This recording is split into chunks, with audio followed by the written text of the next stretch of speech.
Welcome everybody, and thank you for tuning in to ISLA'S online course fair, hosted by Baruch. As we gear up for the spring semester, we want to make sure that it's crucial to start thinking about what courses to take as registration opens October 30th. And so today we will be discovering History 3073, U.S. History of Latin American Relations with Professor Mark Rice. So thank you for being here, Professor Rice. I'm excited to learn about your upcoming history course. But first, let's get into a little bit about yourself as a professor. Can you tell us about your educational background? Oh boy. Okay. So no. I got my PhD in history from Stony Brook out on Long Island. So that was that's where my focus has been mainly on studying the history of modern Peru.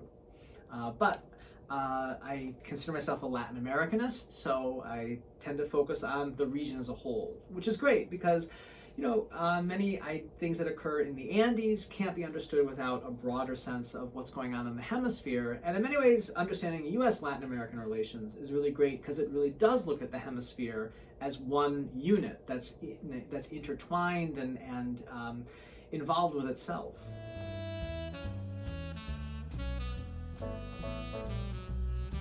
As the name says, a history of U.S.-Latin American relations, which on the very basis of it looks at the development of foreign relations between the United States and Latin American countries. And in one sense, yes, it's a greatest hits of, you find out how the Monroe Doctrine gets developed up until, debates and policies regarding, drug wars and things like that.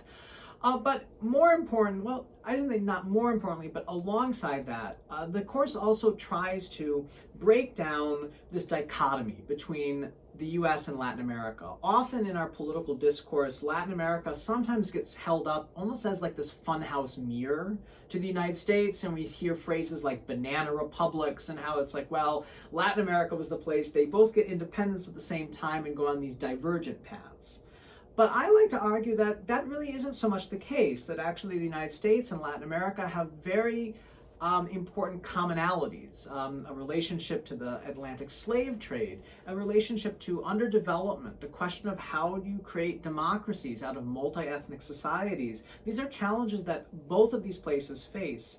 And finally, understanding that international relations isn't just, a question of diplomats and generals and presidents, although they're important, but also expanding international relations to people like migrants, but also culture, music, lots of other ways in which the hemisphere is connected and defined that go beyond our traditional understanding of diplomacy.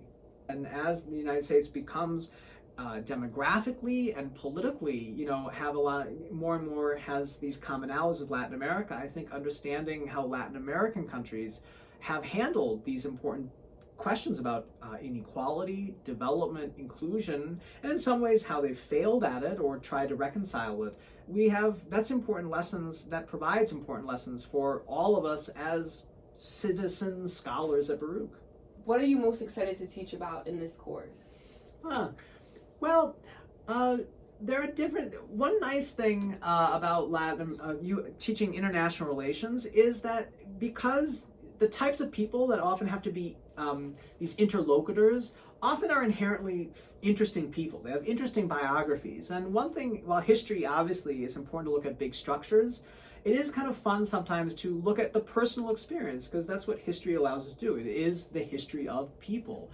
And it is kind of fun to sometimes look at someone like Jose Marti or even like Carmen Miranda, these people who became these influential kind of people that defined cultural politics and culture, that sometimes you can do these biographical sketches, which is something we don't always get to do, but looking at someone's life and how their life not only affects history, but represents it. And sometimes you can find, these interesting figures that pop up, and you can we often don't get to do a lot of biography, even though people love biographies. Most like movies and books that you find in bookstores are biographies. And yet in the classroom, I don't get to do biography as much as I want. And sometimes in this class, sometimes it's really fun to talk about like a John Quincy Adams and people that kind of have these interesting roles that pop up in Latin America. Right? will say I'm looking at certain books to look at.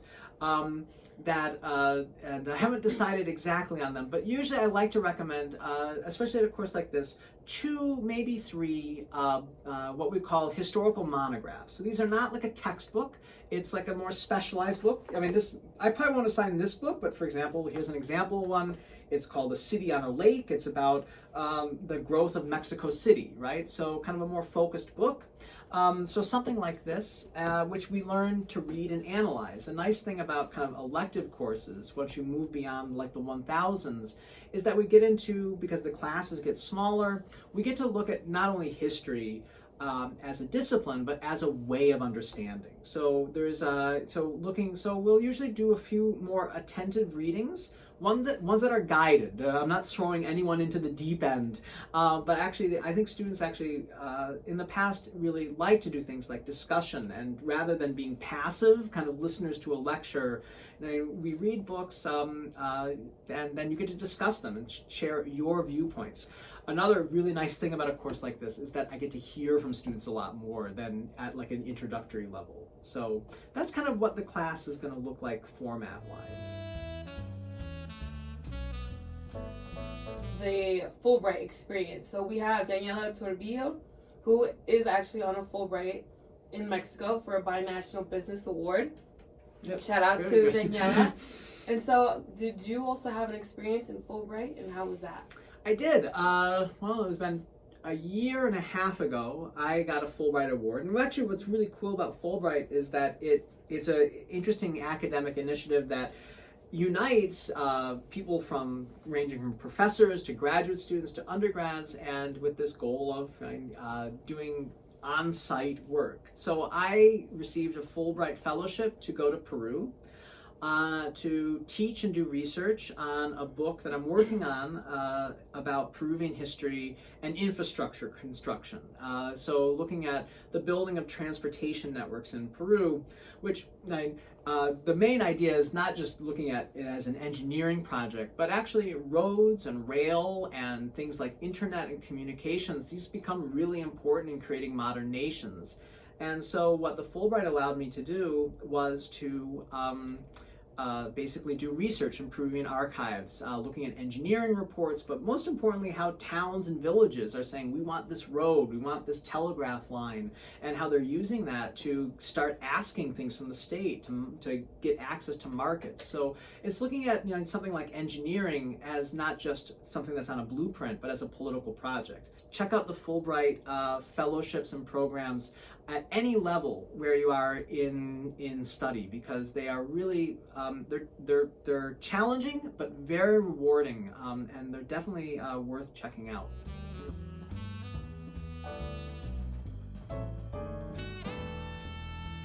Okay, guys, and so registration opens October 30th. Make sure you check your CUNYfirst for the enrollment date, and stay tuned to ISLA'S ongoing course fair, where you will get the chance to discover amazing professors like Professor Rice here, and you'll know about the opportunities to take their courses that they will be offering in spring semester of 2024. Au Porvenir!